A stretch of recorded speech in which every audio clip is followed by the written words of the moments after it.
Cet épisode de French Boss est sponsorisé par Tister, la plateforme de vidéos consommateurs qui permet aux marques de donner la parole à leurs clients. French Boss, le podcast des entrepreneurs voyageurs. Éric Gendry.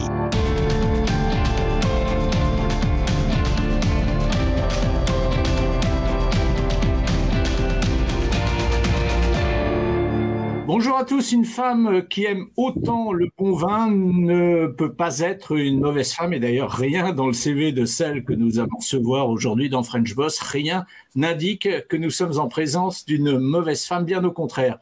Beaucoup d'honneur, beaucoup d'expérience professionnelle, beaucoup de bons résultats dans sa carrière. Béatrice Cointreau, merci d'être avec nous aujourd'hui. Merci Éric. Bon, Béatrice, vous avez plein de choses à raconter, vous avez plein de réussites dans votre vie. Mais une de vos réussites les plus importantes, c'est de réussir à travailler avec derrière vous en permanence cet environnement, cette photo que vous m'avez envoyée du lieu qui représente le mieux votre vie professionnelle. Il s'agit de Malibu, mais non pas Malibu Beach, comme on a l'habitude d'en parler, mais du vignoble de Malibu, étroitement associé à votre vie professionnelle. Alors, c'est un site tout à fait particulier pour moi, à plusieurs égards. Le premier, c'est que je suis venue m'installer il y a 10 ans en Californie.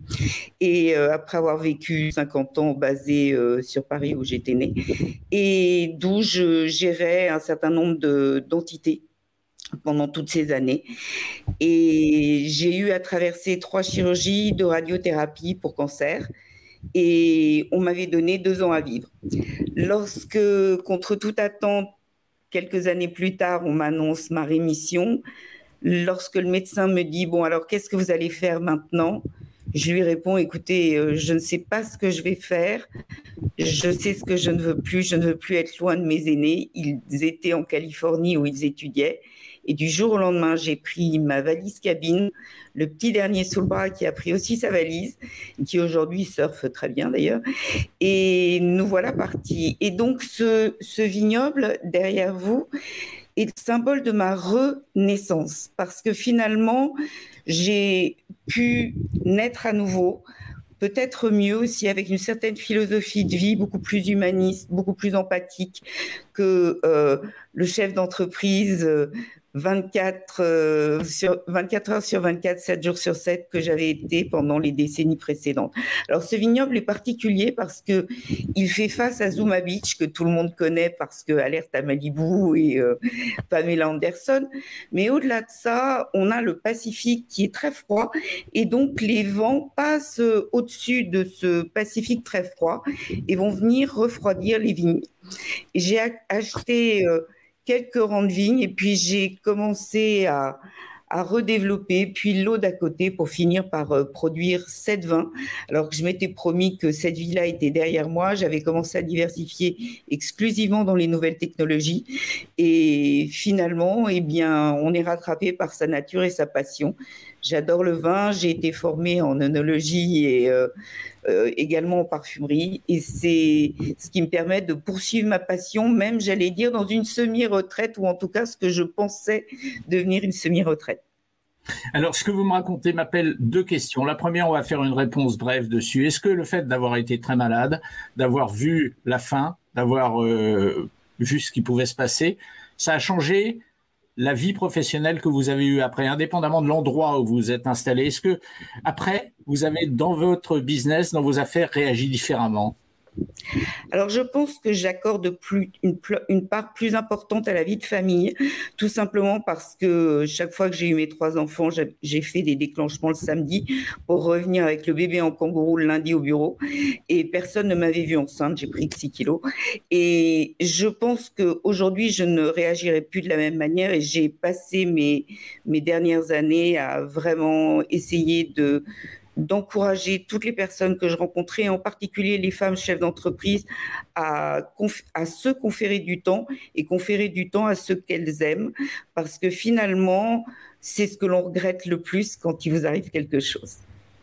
Vous me disiez, c'est ma seconde question, vous disiez que votre passion, c'était donc le vin, mais quand on s'appelle Cointreau, qu'on est l'arrière-petite-fille du fondateur de Cointreau, est-ce qu'on peut échapper véritablement à une telle destinée? Ça a tellement marqué votre famille, j'imagine. En effet, ça fait partie de mes passions parce que derrière cette passion, c'est surtout pour les hommes et les femmes qui font le vin, qui m'intéressent et que je cherche à promouvoir aujourd'hui. Formidable. Alors moi, ce qui m'amuse beaucoup, c'est que on voit tout ça quand on lit votre histoire. On voit parler de produits de luxe, on voit parler de goût, de bon goût, de choses comme ça. Et puis tout d'un coup, on s'aperçoit que finalement, vous êtes quand même une entrepreneuse qui fait du business et qui a créé, il y a pas si longtemps que ça, une entreprise qui n'a, pour le coup, plus rien à voir avec la qualité de vie, l'éthique de la qualité de vie. Racontez-moi un petit peu, essayez de nous raconter en quelques phrases. Attendez, Béatrice, en quelques mots, quelques phrases, essayez de me raconter qui est Béatrice Cointreau. Moi, c'est la question que je me pose là, à l'heure où je vous parle.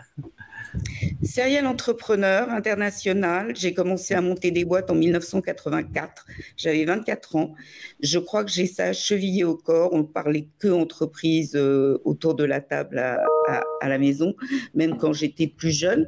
Et je dois avouer que j'aime tout dans le métier d'entrepreneur, c'est-à-dire du début d'une aventure, quelquefois une idée qui germe, et puis se remonter les manches, il n'y a pas d'autre mot, et vivre les aléas, les montagnes russes qu'on peut ressentir quand on entreprend. Ne nous leurrons pas, une femme à l'époque, il n'y en avait pas beaucoup, à moins d'être veuve, on connaît les veuves en Champagne, on ne nous laissait pas beaucoup la place, mais chaque fois qu'une entreprise était à risque, difficile, ou j'allais dire en purgatoire, on venait me chercher parce qu'une femme n'a pas peur de miser sa réputation, ou en tout cas moins qu'un homme qui porterait un nom de famille connu, par exemple. Et donc, ce sont des défis qu'on m'a jetés, que j'ai embrassés à bras-le-corps, et surtout grâce à mes équipes. Donc, j'ai une qualité, je dirais, je suis extrêmement curieuse et je suis capable de me passionner pour presque tous les sujets. Et aujourd'hui encore, j'ai continué à me former au fur et à mesure dans différentes universités. On disait autrefois, elle est bardée de diplômes, et mon père d'ailleurs le regrettait en disant « Béatrice, arrête de passer des diplômes, les hommes n'aiment pas les raisonneuses, tu ne trouveras pas à te marier ». Ce qui dénote beaucoup de choses. Pour illustrer le fait que je sois une pionnière, la première à l'Académie du vin de France, la première dignitaire à l'Ordre des Coteaux de Champagne, je crois qu'on peut revenir lorsque je suis arrivée chez Champagne Gosset, l'entreprise est endettée de 4 fois son chiffre d'affaires, elle fait 350 000 bouteilles. Personne ne croit à la réussite ou au fait de remonter cette boîte. Et les 3 responsables export, responsable France, chef de cave, me disent de but en blanc « Écoutez, Madame Cointreau, on est désolé, mais on vous donne notre démission », ne me connaissant absolument pas. Et je leur ai dit « Écoutez, pour quelle raison ?» Et ils m'ont répondu très honnêtement, et j'ai apprécié cette sincérité, « On ne se voit pas travailler pour une femme ». J'ai trouvé que c'était très amusant. Je crois que de nos jours, on ne pourrait plus entendre ce genre de discours. En tout cas, ça ne passerait plus. Et je leur ai dit, écoutez, je vous donne 48 heures. Ça fait 9 ans que je remonte et que je développe Cognac Frappin. Je vous donne 48 heures et dans 48 heures, vous me direz ce que vous voulez faire. Et finalement, 15 ans plus tard, quand j'ai dû quitter mes fonctions chez Gosset, il pleurait parce qu'on a développé une entreprise qui faisait alors plus d'1 million de bouteilles. Sur les 80 vins, on avait développé jusqu'à 73% de cuvées de prestige et c'était grâce à mes équipes. Donc, au-delà d'être curieuse, je dirais comme conseil, n'oubliez jamais les équipes, jouez l'équipe. Je leur ai toujours dit, n'hésitez pas, en cas de problème, c'est le mien, en cas de succès, c'est le vôtre. Et je m'y suis tenue pour l'ensemble des structures que j'ai dirigées. Une des marques de fabrique de l'entrepreneur, c'est de réussir à lever des fonds. Quasiment tous les entrepreneurs sont passés par là à un moment ou à un autre. Vous, compte tenu de votre ascendance familiale, compte tenu du nom que vous portiez, est-ce que quand vous avez créé des structures entrepreneuriales dans ce domaine du vin ou du champagne, est-ce que vous avez eu besoin parfois de lever des fonds ? Eh bien, reprenons l'exemple que je viens de donner avec l'entreprise donc endettée de 4 fois son chiffre d'affaires. Je n'ai pas eu un sou des autres investisseurs. Il s'agissait de racheter l'entreprise pour le franc symbolique avec ses dettes. Eh bien, lorsque je suis rentrée dans la pièce où se tenait le pool, on disait un pool de banquiers, le banquier en question me dit « Vous serez gentil, mon petit, vous irez nous faire 3 cafés ». Et donc, je suis allée faire 3 cafés. Mon directeur financier était extrêmement gêné. Il leur a dit « Non, mais ça, c'est notre PDG, Madame Cointreau ». Et lorsque je suis revenue, Germain m'a dit « Mais Béatrice, pourquoi vous êtes allée faire les cafés? Vous auriez pu demander à Françoise, Virginie ou autre ». Et je lui ai dit « Non, je devais leur emprunter des sous. Ils n'ont même pas discuté le taux tellement ils étaient gênés ». Donc finalement, au-delà du nom, je pense que certaines fois, il faut utiliser les outils ou les atouts qu'on peut avoir, quels qu'ils soient. Et dans les discussions, eh bien, si les uns et les autres ne vous prennent pas au sérieux, utilisez-le parce que on est parfois, et il faut espérer ne pas l'être tout le temps, le plus intelligent autour de la table. Vous me disiez que vous aviez très jeune la fibre entrepreneuriale, vous vouliez être entrepreneur. Est-ce que vous auriez pu concevoir de monter un business dans autre chose que ce qui finalement était votre passion? Absolument. L'une des structures qu'on a acquis en 84 était une entreprise qui faisait essentiellement des liqueurs et autres, qui n'était pas du tout ce pourquoi je me passionnais. Par contre, il y avait 23% du chiffre d'affaires qui était développé pour les thés à infusion. Et ça me passionnait vraiment. Toujours les arômes. Je me suis laissée mener par le bout du nez toute ma vie, finalement, avec ces éléments aromatiques. Vous allez me faire pleurer. Et donc, j'observais, on était numéro 1 au café, bar et restaurant, et j'observais qu'en fait, les sachets étaient jetés dans un petit tiroir et étaient ressortis par le restaurateur ou autre, et qui lisait l'étiquette camomille, tilleul ou autre. Et il m'est venu à l'esprit que si on réussissait à envelopper ce sachet et éviter que les éléments aromatiques ne s'évaporent avant la consommation, ce serait quand même plus judicieux.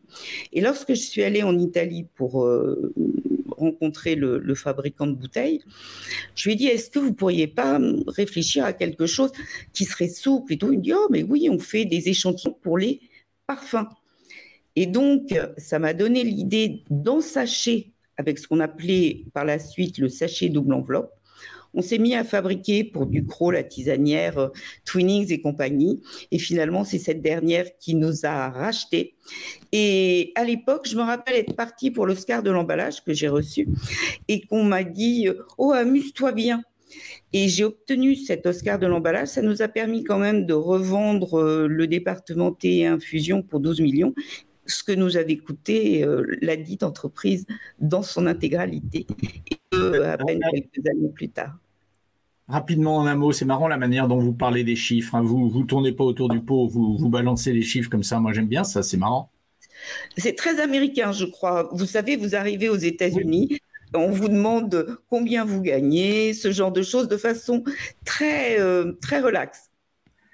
Bon, Béatrice, vous savez vous savez pas d'ailleurs que depuis quelques semaines, on a un partenaire dans cette émission French Boss et qu'on consacre une petite page à ce partenaire en milieu d'émission. C'est le moment qu'on appelle celui de la pause. C'est maintenant parce que ça fait un petit peu plus de 15 minutes qu'on est en train de parler ensemble. Donc, on y est à la pause et on va vous diffuser un nouveau volet de la conversation qu'on a avec les dirigeants de Tister, la société qui nous fait l'amitié de nous sponsoriser. Et on se retrouve juste après. À tout de suite, Béatrice. À tout de suite. Avec nous aujourd'hui, comme dans chaque émission en fait de French Boss, avec nous Christophe Pilcher, directeur marketing de Tister. Alors, on connaît maintenant, vous nous l'avez expliqué, le mode de fonctionnement de votre start-up. Et on aimerait maintenant connaître les noms de ceux qui vous font déjà confiance. Oui, alors bonjour à tous. Donc aujourd'hui, on travaille avec des directions marketing, e-commerce, communication, content, social media sont nos clients. Et on travaille vraiment avec des comptes dans toutes les industries. On va travailler avec du Yves Rocher, du Renault dans l'automobile, la Redoute, le Roi Merlin, Decathlon, Disney et ses licenciés, Petit Bateau. et j'en passe. Vraiment, on travaille avec des marques et distributeurs dans tous les secteurs. Donc, comme vous l'avez vu, cosmétiques, automoto, mode, déco, jeux, jouets, puériculture. Parce qu'en fait, à partir du moment où ces marques ont des consommateurs satisfaits et qui sont propriétaires d'un smartphone, donc 95% de la population en France et un peu la même à l'étranger, en fait, ils ont des ambassadeurs potentiels pour partager leur expérience en vidéo. Et dans notre prochaine émission de French Boss, eh bien, on continuera notre exploration au sein de la maison Thyster. Merci Christophe Pilcher. Merci, à bientôt. Retour avec notre French Boss original. Tiens, d'ailleurs, tout à l'heure, vous me parliez de Serial Entrepreneur. Je l'ai lu, effectivement, mais j'ajouterais que Serial Entrepreneur, mais qui a entrepris, je dirais, partout dans le monde. Donc, j'ajouterais le mot worldwide, peut-être aussi, à la qualité d'entrepreneur de Béatrice Cointreau. J'ai eu beaucoup de chance. En effet, je me suis toujours dit qu'il fallait répartir les risques dans l'entreprise. Et la manière de répartir ces risques, c'était aussi de les répartir géographiquement, en ouvrant de nouveaux marchés. Donc, j'ai ouvert un peu plus d'une centaine de marchés pour le cognac, 120 marchés pour le champagne. Pas du tout les mêmes, évidemment, parce que pour le cognac, c'est plutôt l'Asie, la Russie. Le champagne, c'était d'autres marchés plus européens. Et chaque fois, je me suis passionnée pour mes clients, passionnée pour leur culture. Je suis même allée jusqu'à apprendre le japonais, complètement fascinée par leur fine éducation, leur raffinement. J'ai beaucoup appris aussi. Un exemple, je suis arrivée pour la première fois en Asie et j'étais face à eux et je me suis rendu compte de la problématique de la barrière de la langue. Et je suis allée, au lieu d'aller déjeuner, je suis allée dans un musée. Il y avait une rétrospective sur les costumes du théâtre chinois et je me suis rendu compte que l'empereur était toujours avec un costume en or, son bras droit avec un costume qui était rouge et le suivant en vert. Et je suis rentrée, j'ai dit, bon, tous nos packaging vont suivre cet ordonnancement désormais parce que en faisant fi finalement de nos lettres, que ne lisent pas toujours les Asiatiques, eh bien, ils comprendront la hiérarchie et la qualité des produits. Et c'est ce que nous avons fait avec beaucoup de succès. Le fait, par exemple, que j'ai appris un petit peu le japonais, et en tout cas mes discours de façon phonétique, ont permis que les ventes fassent plus de 75%. Je pense que c'était en effet se mettre à leur place. Et j'en ai tiré une leçon, toujours avoir une démarche que j'appelle une démarche consommateur et non pas une démarche producteur. Je le vois du reste chez les entrepreneurs autres qui viennent pitcher pour qu'on investisse, puisque, comme vous le savez, j'ai une entreprise également qui est une société de venture capital. On va en parler. Voilà. Et donc, j'ai des jeunes entrepreneurs, ou moins jeunes d'ailleurs, qui viennent et qui me parlent beaucoup de leur bébé. Le packaging est magnifique, le produit est le numéro 1. Ils n'ont pas de concurrence à leur égal et autres. Et souvent, je pense que ce n'est pas qu'ils manquent d'humilité, c'est juste qu'ils sont tombés amoureux de leur bébé. Or, je pense que quelquefois, la vraie valeur de l'entreprise peut être parfois ailleurs. Je vais vous donner un exemple. J'ai investi dans une entreprise qui s'appelle Create, qui est californienne. Et cette entreprise a obtenu la première licence de distribution géographiquement pour un produit tout à fait particulier. Et je demande à l'entrepreneur qui avait eu l'idée, dont c'est vraiment le bébé, je lui dis alors, pourquoi tu penses que ton produit est meilleur que les autres? Il me dit, ma boîte est la plus jolie, le produit c'est 100% bio et autres. Et je lui dis, je ne pense pas. Je pense que ce qui va intéresser un acquéreur potentiel, c'est ta licence. Et c'est ce qui fut fait. L'entreprise a été revendue à Jay-Z il y a quelques mois et avec beaucoup de retours sur investissement. Il en est ravi d'ailleurs. Et nous en avons célébré, j'allais dire, le succès conjointement. Voilà le genre de choses qui me permet de dire, ayez toujours en tête le consommateur ou l'acheteur final, celui que vous visez, et non pas rien que le fait d'améliorer votre produit. Alors, vous l'avez effleuré là il y a quelques minutes, Béatrice. Donc, vous êtes à la tête aujourd'hui d'une société qui s'appelle Buy BC, une société de capital investissement. Racontez-moi un petit peu la logique qui vous a conduit à monter cette société, la période de gestation avant la mise au monde de cette société. Bref, c'est vrai que moi je me dis, je posais la question bêtement, naïvement, mais pourquoi elle a monté cette société? Pourquoi vous l'avez montée, Béatrice? Alors, depuis un certain nombre d'années, parce que j'étais pionnière dans mon industrie, je n'ai eu de cesse que de développer des aides pour les jeunes femmes, en particulier dans l'industrie des vins et spiritueux. On a les Dames du vin en France, Women of the Wine and Spirit, dont j'étais en France chairman, Women of the Wine and Spirits aux États-Unis. Et cela m'a conduit en 2017 à accompagner également la création d'une fondation qui distribue des scholarships, des bourses. Parallèlement, j'ai un certain nombre de valeurs. J'ai écrit donc 4 livres. Le troisième, était un comparatif entre les vins bio aux États-Unis et en Europe. Là encore, le bio était une valeur montante à l'époque quand j'ai rédigé le livre. Et j'ai voulu comprendre les différences que nous pouvions avoir, à la fois en termes de législation, puisque je suis juriste, et également dans l'application. Oui, j'ai une maîtrise de droit accessoirement, plus l'Institut supérieur. Vous aviez juste oublié de le dire, mais bon. Voilà, et puis l'INSEAD, et puis UC Davis aux États-Unis, et Cornell University avec un MBA. Mais tout ça, c'est loin derrière moi, on va dire. C'est juste la démonstration de ce que je me passionne toujours pour apprendre. Et je pense d'ailleurs que la nouvelle génération, jusqu'à un âge avancé, continuera à se former sans jamais cesser, parce que d'abord, tout est passionnant, et puis si on n'apprend plus, à quoi ça sert?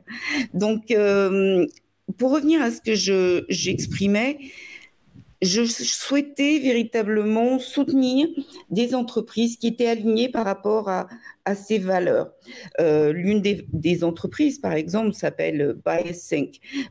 Cette entreprise qui est drivée et qui a été fondée par une femme analyse les biais au sein des entreprises de manière à les rendre plus vertueuses, mais également plus efficaces. Je vais vous donner un exemple.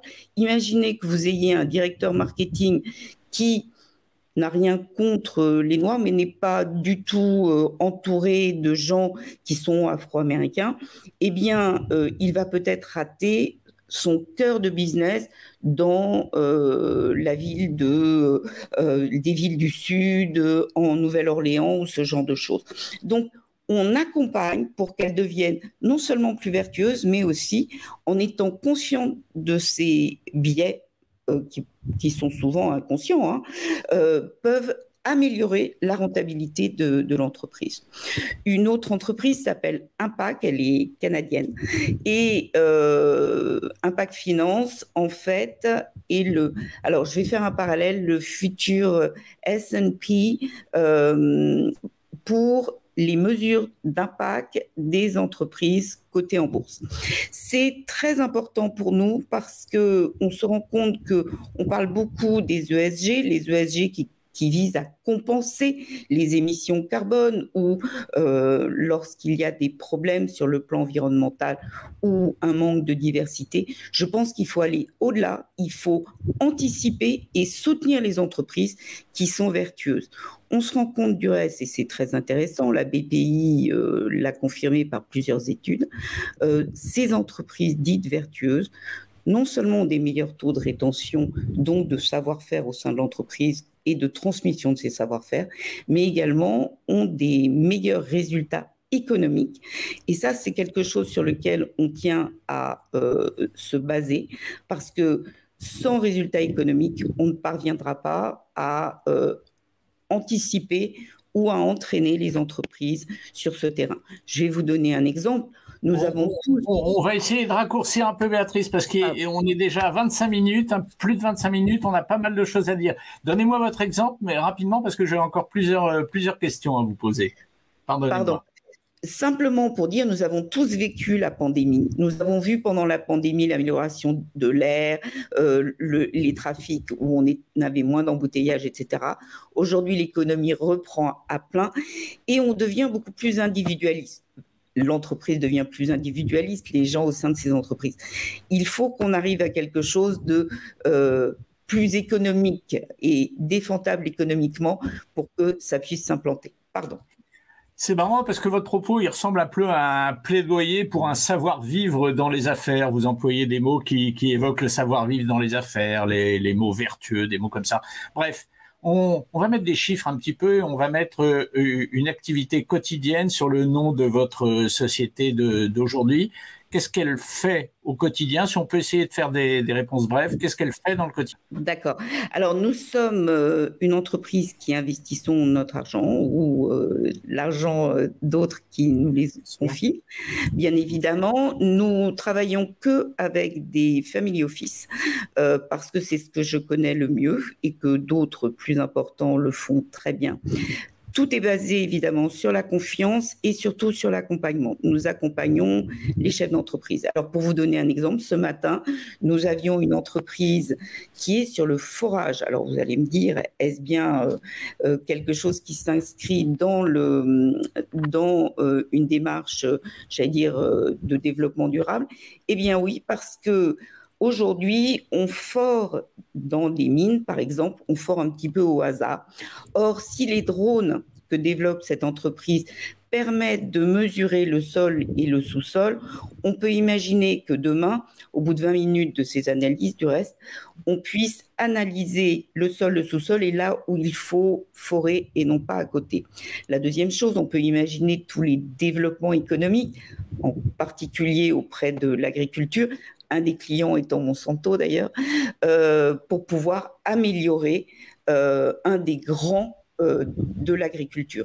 Et bien évidemment, ce type de très grosse entreprise a besoin de recommandations, d'accompagnement aussi dans ce genre de vente ou en termes d'intermédiaires, de manière à accompagner leur développement. Là, il s'agit d'une C-suite, on est à une série C, on est déjà dans quelque chose de développer. C'est également ce que nous faisons par le biais de la maison Finance, qui elle est basée à Luxembourg, avec d'autres investisseurs familiaux comme les Dassault ou autres.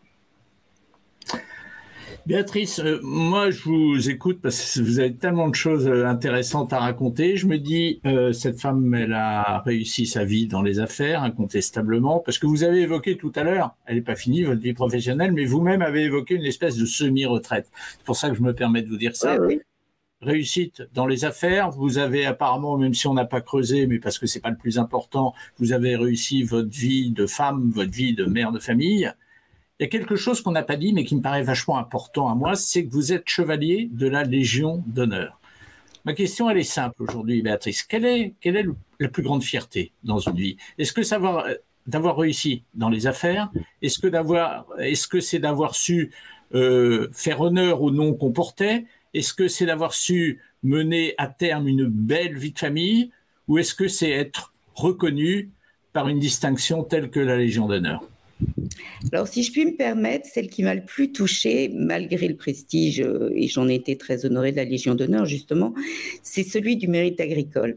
Parce que j'ai été envoyée en tant qu'expert pour aider les entreprises californiennes quand elles ont été touchées par le phylloxéra.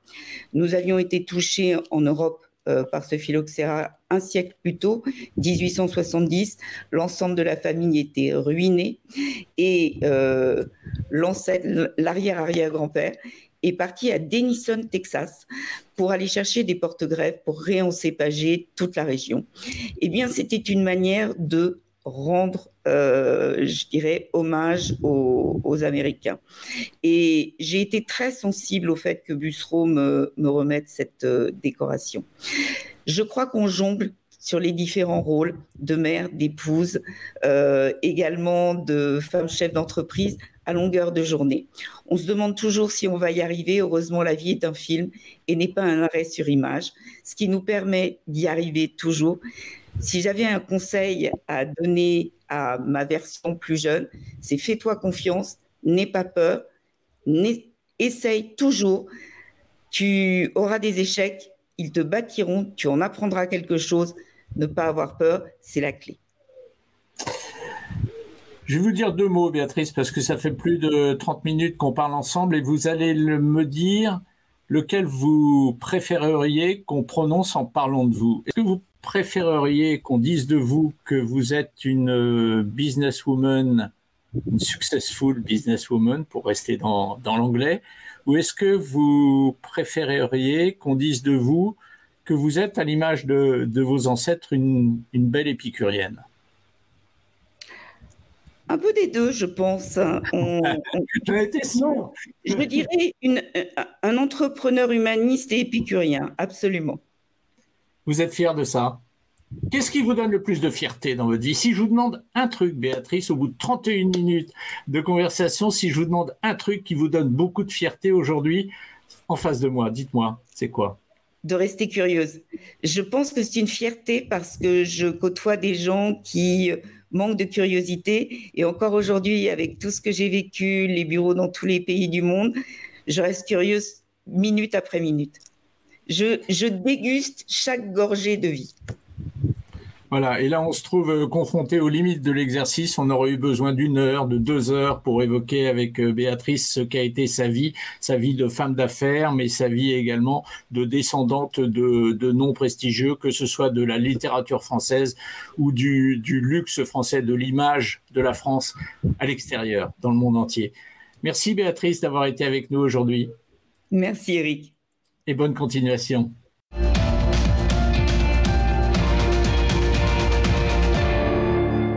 Cet épisode de French Boss a été sponsorisé par Tister, la plateforme de vidéo consommateur qui permet aux marques de donner la parole à leurs clients.